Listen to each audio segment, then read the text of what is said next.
मुझे सऊदी में एक शेख ने ड्राइवर रख लिया। वह जहाँ भी जाता मुझे हमेशा अपने साथ ही लेकर जाता। लेकिन मुझे हैरत इस बात की होती कि वह रोजाना एक सुनसान घर में जाता और मुझे वहाँ बाहर 2 घंटे के लिए खड़ा रहने को बोलता। लेकिन उसके जाने के कुछ देर के बाद ही अंदर से लड़कियों की चीखों की आवाज़ आना शुरू हो जाती। ये सब देखकर मैं बुरी तरह से घबरा जाता। एक दिन मैं हिम्मत करके उसके पीछे उसी घर में चला गया। लेकिन जब मैं अंदर गया तो मेरी आंखें फटी की फटी रह गईं। अंदर का मंजर ऐसा होगा ये मैंने सपने में भी नहीं सोचा था, क्योंकि अंदर शेख कई सारी लड़कियों के साथ। मैं तो उस शेख को बहुत अच्छा और हमदर्द समझता था, जिसका दिल किसी का भी दर्द देखकर पिघल जाए। पिछले 4 सालों से मैं उसी के यहाँ पर ड्राइवरी का काम कर रहा था, उसकी गाड़ी चलाता और एक तरह से मैं उसका गार्ड भी था, क्योंकि वह जहाँ भी जाता मेरे साथ ही जाता। इन 4 सालों में मुझे एक बार भी कभी ऐसा नहीं लगा कि वह इस किस्म का आदमी हो सकता है। लेकिन जब से मैंने वह नज़ारा देखा मेरे सोचने समझने की क्षमता बिल्कुल ख़त्म हो चुकी थी। मुझे अभी भी यही लग रहा था कि मेरी आंखों ने जो भी देखा है वह एक धोखा है। अब तो मेरी आंखों से आंसू रुकने का नाम ही नहीं ले रहे थे। मैं यही सोच रहा था कि क्या किसी को जानने के लिए 4 साल भी कोई कम समय है। मुझे तो कभी ऐसा लगा ही नहीं कि ये शेख ऐसा घिनौना काम भी कर सकता है। मैं अब तक उसकी बहुत इज्जत करता था, लेकिन अब तो मुझे खुद पर बहुत अफसोस हो रहा था। मेरे दिल ने जैसे ही मुझसे कहा कि अब मुझे यह नौकरी छोड़ देनी चाहिए, तभी मुझे अपना पुराना अतीत याद आने लगा कि जब मैं इस देश में आया था तो मेरी क्या हालत हो गई थी। उस वक्त मेरे साथ बहुत बड़ा धोखा हुआ था। मेरे अपने ही दोस्त ने मेरा साथ धोखा किया। मेरे जिस दोस्त ने मुझे इस देश में बुलाया कि वह मुझे काम दिलवाएगा, वही मेरे सारे पैसे लेकर भाग गया। एक अनजान देश में बिना पैसों के आपकी क्या हालत होती है, ये कल्पना करना भी नामुमकिन है। उस मुसीबत के वक्त में इसी शेख ने मुझे नौकरी दी थी और मैं पिछले 4 साल से उसी के यहाँ पर काम कर रहा था। वह सऊदी का शेख जिससे भी बात करता बड़े ही प्यार से करता, इसीलिए कोई भी उसे देखकर ये अंदाज़ा नहीं लगा सकता था कि वह ऐसा काम कर सकता है। कहते हैं कि जब आप कशमकश में हों तो आपके अंदर से 2 आवाज़ें आती हैं। अब मेरी दूसरी आवाज़ मुझे ये कह रही थी कि मुझे उसके काम से क्या लेना देना। मैं तो अपनी मेहनत कर रहा हूँ और उसी की सैलरी लेता हूँ। फिर मुझे इससे क्या मतलब कि वह क्या करता है और क्या नहीं। मुझे चुपचाप अपनी आंखों पर पर्दा डाल लेना चाहिए और मैंने जो कुछ सुना उसे अनसुना कर देना चाहिए और अपने मुंह पर ताला लगा लेना चाहिए। क्योंकि अगर मैंने दूसरे के हक के लिए आवाज़ उठाई तो मैं खुद बेरोजगार हो जाऊंगा। फिर मेरे बच्चों की ज़रूरतें कौन पूरी करेगा। जब मैं अपने देश में था तब मेरे ऊपर जो भी कर्जा हो चुका था उसे अभी तक मैं आधा ही चुका पाया हूँ। अभी तो मुझे बाकी का आधा कर्ज भी अपना चुकाना है। जब मैं यहाँ आया था तो मेरे बीवी बच्चों के सर पर छत नहीं थी, लेकिन यहाँ नौकरी के करने के बाद से कम मेरे बीवी बच्चों के सर पर एक पक्के मकान की छत तो हो पाई है। और फिर यह शेख मेरे साथ तो अच्छे से ही पेश आता है, तो मुझे क्या मतलब कि वह कैसा काम कर रहा है, क्योंकि मेरे साथ तो वह बिल्कुल ठीक ही है। अब मेरे दिल की दूसरी आवाज़ मुझसे कह रही थी कि तुम एक खुदगर्ज इंसान हो जो सिर्फ अपने बारे में सोच रहे हो। तुम भी इस शेख की तरह जालिम हो और इंसानियत के नाम पर धब्बा हो, क्योंकि तुम गलत देखते हुए भी उसे रोक नहीं रहे हो। तुम्हारे अंदर इतनी भी हिम्मत नहीं है क्या कि तुम इस अपराध को रोक सको। अब तो मैं अपनी ही नज़र में गिर चुका था, क्योंकि कहीं ना कहीं मैं दिल से उस शेख को बुरा नहीं मान रहा था, क्योंकि वह मेरे साथ अच्छे से पेश आ रहा था। लेकिन जैसे ही मुझे अपनी नौकरी छोड़ने का ख्याल आता, मेरी आंखों के सामने मेरी पत्नी और बच्चे नज़र आने लगते हैं। वह पूरी रात मैंने बड़ी बेचैनी में गुजारी। ना तो मुझे नींद आ रही थी और ना ही मेरे दिल को करार आ रहा था। जब भी मैं अपनी आंखें बंद करता तो मेरी आंखों के सामने वही लड़कियां नज़र आने लगतीं, जिनकी चीखें अभी तक मेरे कानों में गूंज रही थीं। उनकी पुकार सुनकर मेरा दिल तड़पता। मैंने कभी भी नहीं सोचा था कि उस सुनसान मकान में मेरा शेख हर रोज़ इस तरह का काम कर रहा है। 4 साल तक मैं अनजान बना उसे वहाँ पर लेकर जाता रहा। शेख जब भी कहीं शॉपिंग करने जाता तब भी मुझे वार्निंग देकर जाता कि तू मेरे पीछे मत आना, यहीं गाड़ी के पास ही खड़े रहना। लेकिन क्योंकि मेरे दिल में उसके लिए एहसान था, जिसकी वजह से मुझे ऐसा लगता था कि यह इतना सारा सामान अकेले कैसे उठा पाएगा, इसीलिए मैं उसके पीछे चला जाता और उसके शॉपिंग बैग खुद उठाने लगता। मुझे आज भी वो दिन याद है जब पैसे ना होने की वजह से मैं 5 दिन से भूखा था और प्यासा भी। रोटी की कदर क्या होती है वो मुझे उस वक्त ही पता चली। मेरे पास उस वक्त ना तो खाने को रोटी थी और ना ही सर पर छत। मैं भूखा प्यासा मारा मारा सड़कों पर फिर रहा था। एक दिन सड़क पार करते हुए मेरी एक गाड़ी से टक्कर हो गई और जब मेरी आंख खुली तो मैं उसी शेख के घर पर था, क्योंकि मैं उसी की ही गाड़ी से टकरा कर गिर गया था। वह मुझे अपने घर ले आया। मेरे आंख खुलते ही मैं उठकर बैठ गया तो मुझे शेख ने आराम करने को बोला और मेरी हालत देखकर उसने मुझसे पूछा कि क्या तुम्हें भूख लगी है। मैं तो था ही इतने दिन का भूखा। मैंने तुरंत ही हाँ में सर हिला दिया। इस नए देश में मेरी मदद करने वाला वह पहला इंसान था। जिस वक्त मैं भूखा प्यासा था मुझे सबसे पहली रोटी उसी इंसान ने दी थी। उस वक्त शेख की उम्र करीब 50 साल की होगी। वो मुझसे बहुत प्यार से बात कर रहा था। मैंने उसे अपने दोस्त के बारे में सब कुछ बता दिया कि किस तरह से उसने मुझे धोखा दिया। मैं उसके सामने हाथ जोड़कर रोने गिड़गिड़ाने लगा कि वह मेरी थोड़ी मदद कर दे। उसने मुझे तुरंत ही नौकरी पर रख लिया और आज मुझे उसके यहाँ काम करते हुए 4 साल हो गए थे। वह 4 सालों से उस सुनसान जगह पर जाता रहा। मैं अक्सर यही सोचता था कि शहर से दूर वह इस सुनसान जगह पर क्यों जाता है। जब शुरू शुरू में मैंने भी उसके साथ अंदर जाने की कोशिश की तो उसने मुझे सख्त हिदायत देकर मना कर दिया कि मेरे पीछे हरगिज भी मत आना। मेरे मन में अक्सर ये ख्याल आता कि आखिर ऐसी सुनसान जगह पर कौन रहता है जिससे ये शेख रोज़ रोज़ मिलने आता है और फिर 2 घंटे तक उसके पास अपना समय गुजारता है। मैंने सोचा हो सकता है कोई गरीब लोग यहाँ पर रहते हों जिनकी वह मदद करने के लिए आता हो। मेरे दिल में उसके लिए बहुत इज्जत थी, जिसकी वजह से मैं उसके बारे में कुछ भी गलत नहीं सोच सकता था। मैं अपने शेख का बहुत ख्याल रखता था और उसकी हर बात मानता था। लेकिन आज ना जाने मुझे क्या हुआ कि मेरे पैर खुद ब खुद उस घर के अंदर बढ़ गए। मैं अपने शेख पर शक नहीं कर रहा था, लेकिन बस मेरे अंदर जिज्ञासा थी ये जानने की कि वह भला यह नेक काम छुप कर क्यों कर रहा है, और अगर वह कोई गलत काम नहीं करता है तो फिर मुझे अंदर आने से मना क्यों करता है। मुझे भी एक बार ये देखना है कि वह इतने सालों से हर रोज़ किससे मिल रहा है। कहीं ना कहीं मुझे ये उम्मीद थी कि मेरा शेख ज़रूर किसी ना किसी की मदद कर रहा होगा। लेकिन मुझे नहीं पता था कि जब मैं अंदर पहुंचूंगा और वहां का नज़ारा देखूंगा तो मेरे तो होश ही उड़ जाएंगे। जब मैं उस घर के दरवाजे के पास पहुंचा तो वह दरवाज़ा बंद था। मैंने इधर उधर देखा तो वहां पर मेरे अलावा कोई भी नहीं था, क्योंकि गेट के ऊपर के हिस्से पर काफ़ी जगह खाली थी और दरवाजे से लगी हुई दीवार पर कुछ इस तरह की डिजाइन्स बनी हुई थीं जिस पर आसानी से अपने पैर जमाए जा सकते थे। मैं धीरे धीरे करके उन डिजाइन्स पर पैर रखकर ऊपर की तरफ बढ़ा और गेट कूदकर अंदर पहुंच गया।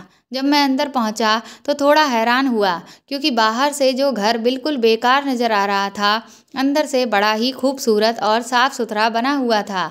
अब मैं यह सोचने लगा कि आखिर मैं किस तरह आगे बढ़ूं। मैं अभी सही जगह पहुंचने का रास्ता ढूंढ ही रहा था कि तभी मुझे सामने से एक गार्ड दिखाई दिया। उसे देखकर तो मेरे पैर ही कांपने लगे, लेकिन मैं तुरंत ही फुर्ती से कुछ कदम पीछे हटकर दीवार के साइड में छुप गया। मैं बिल्कुल बाल बाल बचा। अगर 1 सेकंड की भी देरी होती तो उसकी नज़र मुझ पर पड़ गई होती। अब मैं ये सोचने लगा कि आखिर इस घर में ऐसा क्या खजाना छुपा हुआ है कि यहाँ पर गार्ड्स लगे हुए हैं। अब तो मेरी जिज्ञासा और भी ज़्यादा बढ़ गई थी।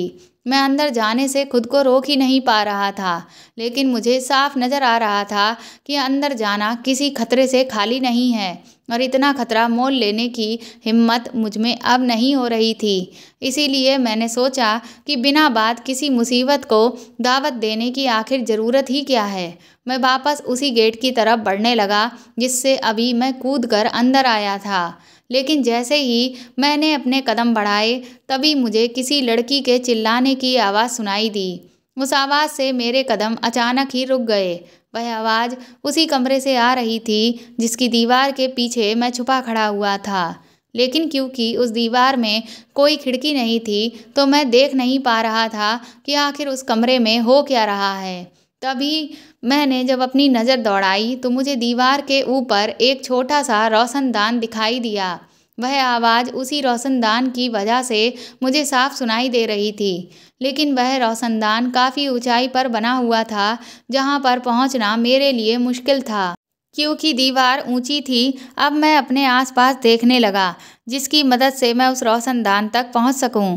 तभी मेरी नज़र खाली पड़े ड्रमों पर पड़ी। उन ड्रमों की लंबाई अच्छी खासी थी, एक ड्रम को रखकर भी मैं आराम से उस रोशनदान तक पहुंच सकता था। मैंने दोबारा से झांक कर देखा तो वह गार्ड वहां से चला गया था। मैं फुर्ती से ड्रम की तरफ आगे बढ़ा और बहुत ही सहूलियत से एक ड्रम को बिना आवाज़ किए धीरे से उठाकर रोशनदान के नीचे ले आया। उसके ऊपर चढ़कर अब मैं रोशनदान के अंदर देखने की कोशिश करने लगा। तभी मुझे अंदर कई सारी लड़कियां नजर आईं, जिनमें कुछ लड़कियां 13-14 साल के आसपास थीं तो कुछ तो उनसे भी बहुत छोटी थीं। वह छोटी छोटी बच्चियां बुरी तरह से बिलक बिलक कर रो रही थीं। अभी मैं ये सब देख ही रहा था कि तभी मेरे शेख की आवाज़ अचानक से मेरे कान में पड़ी। मैंने अपनी नज़र थोड़ी सी घुमाई तो मैंने देखा कि मेरा शेख एक लड़की को बड़ी ही बेदर्दी से पकड़े हुए था। वह बुरी तरह से चिल्ला रही थी। मुझे तो अपनी आंखों पर यकीन ही नहीं आया जो रूप मैंने अपने शेख का देखा। वह उस वक्त बड़ा ही भयानक लग रहा था, क्योंकि वह बहुत गुस्से से उस लड़की को देख रहा था।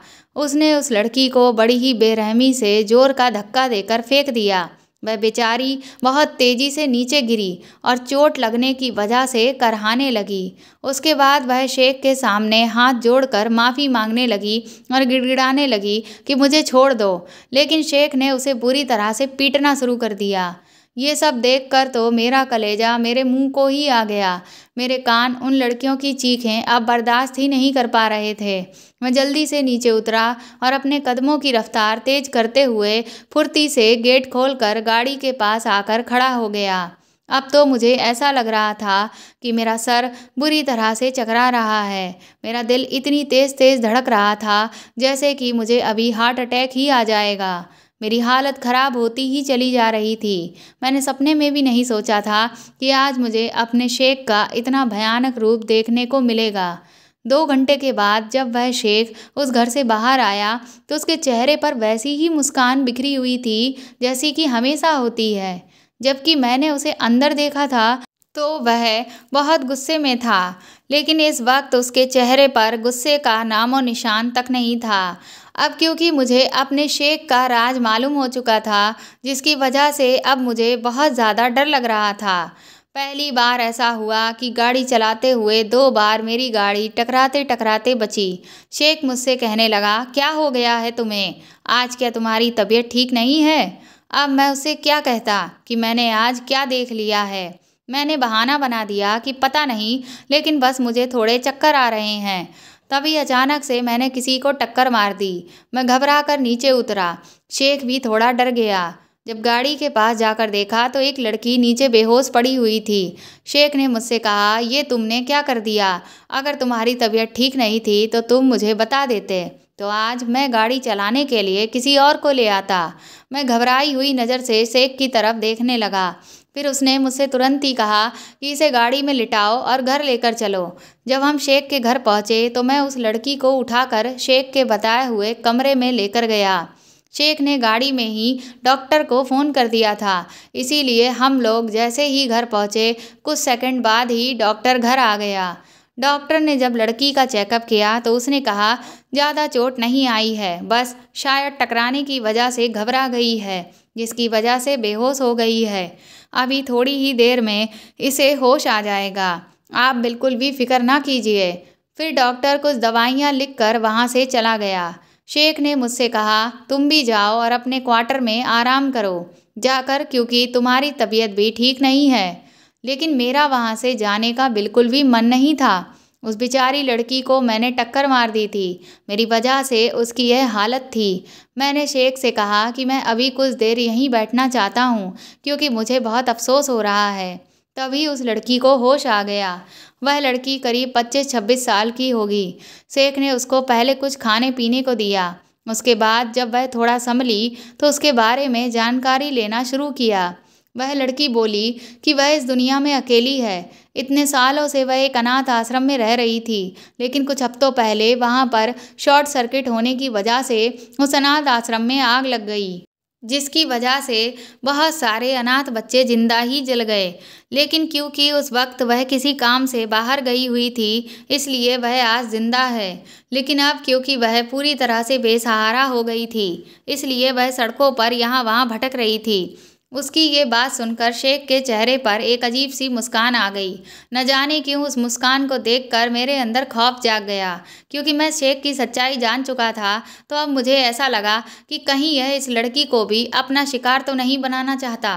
शेख ने उस लड़की से कहा, तुम आराम करो और बिल्कुल भी फिक्र मत करो, अब तुम महफूज जगह पर हो।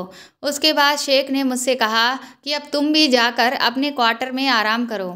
मैं जब अपने बिस्तर पर लेटा तो मेरा दिल बुरी तरह से घबरा रहा था। मैं भगवान से प्रार्थना कर रहा था कि कम से कम उस बेचारी अनाथ लड़की को तो इस शेख के चुंगल से बचा ले।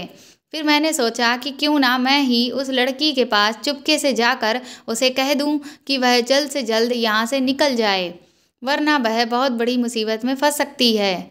शाम होते ही मैं उस लड़की के कमरे की ओर दाखिल हुआ, लेकिन मैंने देखा कि उस लड़की को एक गार्ड अपने कंधे पर डालकर कहीं लेकर जा रहा था। वह लड़की पूरी तरह से बेहोश थी। अब तो मेरे हाथ पैर ही फूल गए, क्योंकि अब बात मेरे हाथ से निकल चुकी थी। मैं चाहकर भी उस बेचारी को बचा नहीं सकता था। मुझे तो समझ ही नहीं आ रहा था कि मैं कैसे दलदल में फंसता ही चला जा रहा हूँ। न चाहते हुए भी मैं एक घोर पाप का हिस्सा बनता चला जा रहा था। लेकिन मुझे इस बात का अभी अंदाज़ा भी नहीं था कि अभी तो जो कुछ हो रहा है वह कुछ भी नहीं है। कल जो होने वाला है उससे तो मेरी रूह ही बाहर निकल आएगी। अगले दिन शेख ने मुझे बुलाया और मुझसे कहा, आओ यहाँ ज़मीन पर मेरे सामने बैठो। मैं कुछ समझ नहीं पाया, लेकिन चुपचाप उसके कहे अनुसार मैं वहीं बैठ गया। तभी उसने अपना फ़ोन निकाला और मुझे एक वीडियो दिखाने लगा। उस वीडियो में अपने आप को देखकर तो मेरे पैरों तले ज़मीन ही निकल गई। कल जो कुछ भी मैंने उस सुनसान घर में किया और देखा, वह सब उस वीडियो में चल रहा था। मेरी तो अब हालत ही खराब हो गई। मैं अपनी नज़र भी नहीं उठा पा रहा था। मैंने सोचा भी नहीं था कि वहाँ पर किसी ने मुझे देख लिया है और मेरा वीडियो बना लिया है, जो मेरी हर हरकत उस फ़ोन में कैद कर रहा था। शेख ने वह वीडियो बंद किया और मुझसे बोला, जब मैंने तुम्हें मना किया था कि मेरे पीछे पीछे उस घर के अंदर मत आना, तो फिर तुम क्यों आए? तुम्हें यह जानने का बहुत शौक था ना कि वहाँ पर मैं क्या करने जाता हूँ? तो लो, अब तुम्हें मिल गई तसल्ली, मिल गया तुम्हें सुकून। मैं उसके सामने सर झुकाए बैठा रहा। मैंने हाथ जोड़ते हुए उससे कहा, मालिक, मुझसे बहुत बड़ी गलती हो गई है, आप मुझे माफ़ कर दें। तो वह मुझसे कहने लगा, मैं किसी को भी माफ़ नहीं करता, क्योंकि अब तुम मेरा राज जान चुके हो, इसलिए अब मैं तुम्हें छोड़ नहीं सकता। अब शेख मेरे साथ क्या करने वाला था, यह सोचकर मुझे बहुत बेचैनी होने लगी थी। शेख मुझसे बोला, अब तक क्योंकि तुम मेरे इस काम से अनजान थे, इसीलिए मैंने तुमसे यह काम नहीं करवाया, जो अब तक मैं अपने दूसरे नौकरों से करवाता रहता था। लेकिन अब आज से तुम भी मेरे इशारों पर ही चलोगे, और अगर तुमने ऐसा नहीं किया तो फिर मैं तुम्हें मरवा दूंगा। ये बात सुनकर तो मेरा चेहरा पीला पड़ गया। मैं उसके सामने हाथ जोड़ने लगा। मैंने कहा, मुझे माफ़ कर दो, लेकिन मैं ऐसा कोई भी काम नहीं कर सकता, क्योंकि यह जुल्म है और मैं किसी पर भी जुल्म कभी भी नहीं कर सकता। मैंने जैसे ही शेख की बात मानने से इनकार किया, उसने तुरंत ही अपने बाकी गार्डों को यह हुक्म दिया कि वह मुझे कैद खाने में ले जाकर डाल दें। उस कैद खाने में ले जाकर उन लोगों ने मुझे बहुत मारा, इतना कि मेरी जान हलक तक आ गई थी। लेकिन वह जो पाप मुझसे करवाना चाहते थे, मैं वह किसी भी कीमत पर नहीं करना चाहता था। मेरा शरीर बुरी तरह से जख्मी हो गया था। उन्होंने उस पूरे दिन मुझे कुछ भी खाने को नहीं दिया। शाम को वह शेख उस कैद खाने में आया और उसने मेरे बालों को कसकर पकड़ते हुए मुझसे कहा कि बता, अब तू मेरा काम करेगा या नहीं करेगा। उसकी बात का जवाब देने के लिए मेरे अंदर हिम्मत नहीं बची थी, क्योंकि मैं प्यास से बुरी तरह तड़प रहा था। मैं उसके आगे पानी के लिए गिड़गिड़ाने लगा और वह जोर जोर से किसी शैतान की तरह हंसने लगा।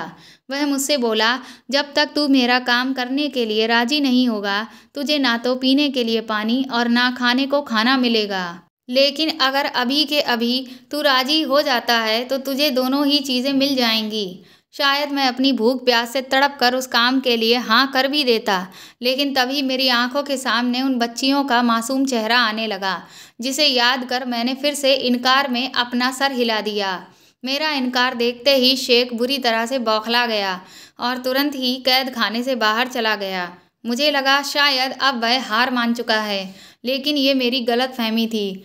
थोड़ी ही देर के बाद वह फिर से वापस लौटा और दहाड़ता हुआ मुझसे बोला, ये देख। मैंने जैसे ही अपना चेहरा ऊपर उठाया तो उसके फ़ोन में मेरे बीवी बच्चों की तस्वीर पड़ी हुई थी। वह बोला, यही है ना तेरे बीवी बच्चे? अब अगर तूने एक बार और इनकार किया तो तेरी जान जाने से पहले तेरे बीवी बच्चे अपनी जान से हाथ धो बैठेंगे और बेवजह मौत के घाट उतार दिए जाएंगे। मैं तो यकीन ही नहीं कर पा रहा था कि शेख को मैं जितना गिरा हुआ इंसान समझ रहा था, वह उससे भी कई गुना ज़्यादा गिरा हुआ है। अब मैं समझ चुका था कि शेख बहुत ही ज़्यादा पावरफुल इंसान है, क्योंकि वह दूसरे देश में रहते हुए भी मेरे बीवी बच्चों तक पहुंच चुका था और वह उन्हें कभी भी नुकसान पहुंचा सकता था। अब क्योंकि बात मेरे परिवार पर आ चुकी थी, इसलिए मैं टूट कर मजबूर हो गया और उसका काम करने के लिए तैयार हो गया। मैं रो रो कर उसके सामने भीख मांगने लगा कि मैं तुम्हारा हर काम करूँगा, लेकिन बस मेरे परिवार को छोड़ दो। मेरे परिवार को कोई भी नुकसान मत पहुँचाना। इस सब में उनकी कोई भी गलती नहीं है। अब मैं अपने आप को बुरी तरह से कोसने लगा कि उस दिन मैंने उस घर में अंदर जाने का फैसला आखिर लिया ही क्यों, क्योंकि इस सब को रोकने के लिए तो मैं वैसे भी कुछ नहीं कर पा रहा हूँ, बल्कि अब खुद ही उस गुनाह का हिस्सा बनने जा रहा हूँ। मेरे हामी भरते ही शेख ने मुझे भरपेट खाना खिलाया और पीने को पानी भी दिया, लेकिन वह खाना बड़ी ही मुश्किल से मेरे गले से नीचे उतर रहा था। भगवान इतना बेबस किसी भी इंसान को ना करे। अगले दिन सुबह होते ही शेख ने मुझे नहा धोकर तैयार होने को कहा। मेरा शरीर अब भी दर्द से टूट रहा था। मैं बड़ी ही मुश्किल से चल पा रहा था। जैसे तैसे मैं शेख के सामने तैयार होकर पहुंचा तो वह मुझसे कहने लगा, अगर तुम पहले ही मेरी बात मान जाते तो बिना बात इतनी मार क्यों खाते। उसके बाद शेख ने मुझे गाड़ी में बैठने का इशारा किया और वह भी मेरे साथ गाड़ी में बैठ गया। आज उसकी गाड़ी कोई दूसरा ड्राइवर चला रहा था। वह मुझे उसी सुनसान घर में ले आया था जहां वह इतने सालों से आ रहा था। घर में दाखिल होते ही वह मुझे उस कमरे में लेकर गया जहां वह लड़कियां बंद थीं। मेरे अंदर पहुंचते ही वह बच्चियां डर के मारे एक दूसरे से चिपक गईं। उनकी आंखों में अपने लिए खौफ देखकर मुझे खुद से घिन आने लगी, क्योंकि मैं समझ गया अब वह मुझे भी एक पापी की नज़र से देख रही हैं जो कि उन पर जुल्म करने के लिए आया है। शेख ने मुझसे कहा, इनमें से एक लड़की को उठाओ और बगल वाले कमरे में लेकर जाओ। मैं उन बच्चियों के चेहरे देखने लगा कि आखिर अब यह जुल्म मैं किसी एक लड़की के साथ कैसे करूं। मैंने देखा सभी बच्चियां बहुत ही मासूम थीं। तभी मेरी नज़र उस लड़की पर पड़ी जिसका कल मुझसे एक्सीडेंट हो गया था और जिसे शाम को बेहोश करके कहीं ले जाया जा रहा था। अब मेरा शक यकीन में बदल गया। मैंने जैसा सोचा था ठीक वैसा ही हुआ। उस लड़की को भी यह शेख अपना शिकार बनाने के लिए ही तसल्ली दे रहा था। वह बेचारी भी डरी सहमी सी बैठी हुई थी। मुझे उन बच्चियों में अपने बच्चों के चेहरे नजर आने लगे। मैं एक बार फिर से शेख के सामने गिड़गिड़ाने लगा कि मैं किसी भी लड़की पर यह जुल्म नहीं कर पाऊंगा। शेख ने मुझे धमकाया कि अगर तूने ये काम नहीं किया तो तेरे सारे पासपोर्ट और डॉक्यूमेंट मेरे पास हैं। मैं तुझे जासूसी के इल्ज़ाम में फंसवा दूंगा और फिर ज़िंदगी भर तू यहाँ पर सड़ेगा। शेख मुझे तरह तरह की धमकियाँ देता ही चला जा रहा था ताकि मैं किसी भी तरह से मजबूर होकर उसकी बात मान लूँ, लेकिन मैं उसकी किसी भी बात से उसकी हाँ में हाँ नहीं मिला पा रहा था। जिस बात से वह एक बार फिर बौखला गया और उसने अपने गार्ड से कहकर मुझे उन बच्चियों के सामने ही बहुत बुरी तरह से पिटवाया। जब उसके गार्ड मुझे पीट रहे थे तो वह लड़कियां भी बेचारी डर के मारे बुरी तरह से चीख रही थीं। मार मार कर उन्होंने मेरी एक बार फिर से हालत खराब कर दी। उसके बाद वह शेख फिर से मेरे परिवार की तस्वीर मुझे दिखाकर बोला, शायद तू ये बात भूल गया है। अब बता, ये काम करेगा या नहीं? उस वक्त बच्चियों का डरा चेहरा देखकर सच में मैं अपने परिवार के बारे में भूल ही गया था कि उनकी जान इस शेख ने अपनी मुट्ठी में कैद कर रखी है। अब मैं फिर से मजबूर हो गया और उन बच्चियों के सामने खड़ा हो गया ताकि उनमें से किसी एक की मैं बलि चढ़ाने के लिए उसे दूसरे कमरे में लेकर जा सकूं। मैंने हाथ जोड़कर उन बच्चियों से माफ़ी मांगी कि हो सके तो वह मुझे माफ़ कर दें, क्योंकि अगर आज मैंने उन पर यह जुल्म नहीं किया तो मेरा परिवार मौत के घाट उतार दिया जाएगा। उसके बाद मैंने अपनी आंखें कसकर बंद कर लीं और अपना हाथ आगे बढ़ाया। फिर उनमें से जैसे ही एक लड़की का हाथ मेरे हाथ में आया और मैंने उसे कसकर पकड़ा, वैसे ही मैंने अपनी आंखें खोलीं। आंखें खोलते ही मैं सहम गया, क्योंकि मैंने जिस लड़की का हाथ पकड़ा था वह कल वाली वही अनाथ लड़की थी। वह बेचारी बुरी तरह से तड़प तड़प कर रोने लगी और बोली, भैया मुझे छोड़ दो, मेरे साथ ऐसा मत करो। मैंने तुम्हारा आखिर क्या बिगाड़ा है? मैं एक अनाथ लड़की हूँ। बचपन से मैंने आज तक कभी भी माँ बाप का प्यार नहीं देखा। मुझे लगा कि शायद मेरी बदनसीबी इतनी ही है, लेकिन मुझे क्या पता था कि अभी तो मेरी बदनसीबी में और भी बहुत कुछ लिखा हुआ है। उसकी बात सुनकर मेरी पकड़ थोड़ी धीमी पड़ गई, क्योंकि वह बेचारी सच ही कह रही थी। मैं सोचने लगा, आखिर इस मासूम ने मेरा क्या बिगाड़ा जो मैं इसके साथ ये जुल्म कर रहा हूँ। लेकिन मैं भी उसके साथ बुरा व्यवहार करने के लिए मजबूर था। आज जो कुछ भी उसके साथ होगा उसके बाद तो वह मर ही जाएगी। शेख मुझ पर एक बार फिर जोर से चिल्लाया, जल्दी कर, मेरे पास इतना वक्त नहीं है कि मैं तेरा ये इमोशनल ड्रामा देख सकूं। शेख की आवाज़ से मैं घबरा गया और तुरंत ही मैंने उस लड़की को खींचकर खड़ा किया और दूसरे कमरे में ले जाने लगा। जब मैं उस कमरे में पहुंचा तो वहां 3 डॉक्टर पहले से ही मौजूद थे। उस कमरे को किसी ऑपरेशन थिएटर के जैसे बना रखा था। कमरे के अंदर का नज़ारा देखकर मैं अच्छे से समझ गया कि यहाँ पर इन लड़कियों के साथ क्या किया जाता है।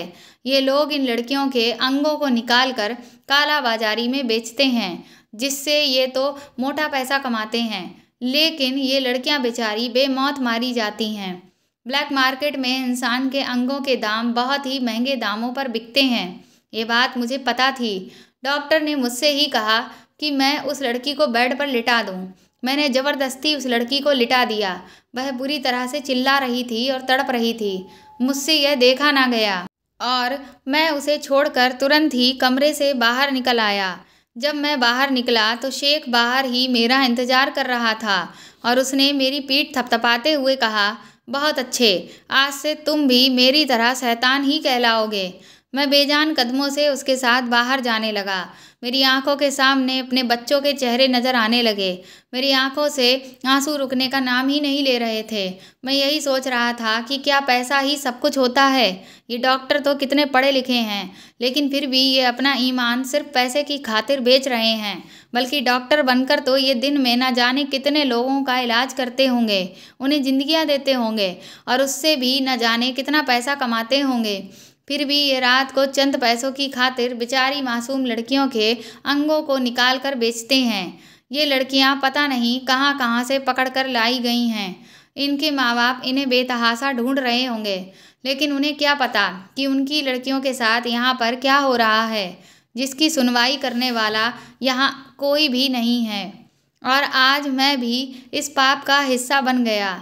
आज के बाद मेरे बच्चे जो रोटी खाएंगे वह इन लड़कियों के खून से सनी हुई होगी। उस लड़की का चेहरा अभी भी मेरी आंखों के सामने तैर रहा था। अंदर से जी तो चाह रहा था कि दौड़ कर जाऊं और उस लड़की को बचा लूं, लेकिन मैं मजबूर था। मैं भगवान से मन ही मन प्रार्थना करने लगा कि इससे अच्छा तो वह मुझे मौत दे दे। तभी अचानक से कमरे के अंदर से डॉक्टरों की चीख पुकार की आवाज़ आई और ऐसा लगा कि बहुत सारा सामान इधर उधर गिर रहा है। ये देखकर मैं बुरी तरह से चौंका और शेख भी अचानक से हड़बड़ा गया कि आखिर ये क्या हुआ। वह अपने सारे गार्ड्स को लेकर अंदर पहुंचा। जब हम अंदर पहुंचे तो जो डॉक्टर वहां पर लड़कियों के अंग निकालने के लिए थे वह सभी लहूलुहान हालत में पड़े हुए थे और वह लड़की कहीं भी नज़र नहीं आ रही थी। शेख ने अपने गार्ड से कहा कि उस लड़की को तुरंत ढूंढो, आखिर इस कमरे से बाहर वह कहाँ जा सकती है। मैं भी हक्का बक्का सा दरवाजे पर खड़ा हुआ था।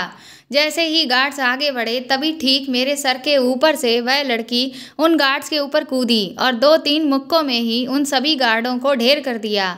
उस लड़की को सही सलामत देखकर मुझे जितनी खुशी हुई उतनी खुशी तो मुझे 4 दिन भूखे रहने के बाद रोटी मिलने पर भी नहीं हुई थी। मैं खुशी के मारे उछल पड़ा और मैंने कहा, भगवान का लाख लाख शुक्र है बेटा कि तुम सही सलामत हो। शेख फिर से बुरी तरह से बौखला गया और उसने अपने और भी गार्डों को बुला लिया, लेकिन वह लड़की इतनी फुर्तीली थी कि उसने 2 मिनट में बाकी के गार्डों को भी मार मार के बेहोश कर दिया। अब तो मैं समझ चुका था कि ये लड़की कोई आम लड़की नहीं है। तभी मुझे अचानक से बहुत सारे कदमों की चहलकदमी सुनाई दी। मैंने पीछे पलटकर देखा तो मेरे पीछे सऊदी पुलिस खड़ी हुई थी। उसके बाद लड़की ने शेख को पकड़कर इतना पीटा कि उसने कभी सोचा भी नहीं होगा। ये सब अचानक से क्या हुआ, कैसे हुआ, मुझे तो कुछ भी समझ नहीं आ रहा था। लेकिन मैं बहुत ज़्यादा खुश था क्योंकि जो चीज़ मैं नहीं कर पाया था वह उस लड़की ने कर दी थी। सऊदी पुलिस ने वहाँ पर कैद सारी लड़कियों को छुड़ा लिया और उनको अपने साथ लेकर चली गई ताकि उन्हें सही सलामत उनके घर पहुँचाया जा सके और शेख को भी गिरफ्तार कर लिया गया। उसके बाद मुझे लगा कि अब मुझे भी सऊदी पुलिस गिरफ्तार कर लेगी। जैसे ही उन्होंने मुझे हथकड़ी पहनाना शुरू किया तभी उस लड़की ने उन पुलिस वालों को रोक दिया। उसके बाद वह मेरे पास आई और मुझसे बोली, मैं जानती हूँ कि तुम बेगुनाह हो, इसलिए तुम सिर्फ मेरे साथ पुलिस स्टेशन चलो। वहाँ पर जो कुछ अब तक तुमने देखा है उस सब के बारे में विस्तार से बताओ और जब तुम्हें कोर्ट में बुलाया जाए तो तुम वहाँ जाकर गवाही दे देना, जिससे हमारी बहुत बड़ी मदद हो जाएगी। मैंने उस लड़की के आगे हाथ जोड़ते हुए धन्यवाद कहा और उससे पूछा कि क्या मैं जान सकता हूँ कि वह कौन है। उसने बताया वह सऊदी पुलिस डिपार्टमेंट में सीनियर इंस्पेक्टर है। वह बहुत दिनों से इस शेख के पीछे थी, लेकिन उसे इसके काले कारनामों को साबित करने के लिए कोई भी सबूत नहीं मिल पा रहा था। लेकिन उस दिन मैंने उस गाड़ी से टक्कर मारकर उसका काम आसान कर दिया, क्योंकि वह बहुत दिनों से शेख के घर में बहरूपिया बनकर घुसने की कोशिश कर रही थी, लेकिन उसे मौका मिल ही नहीं पा रहा था।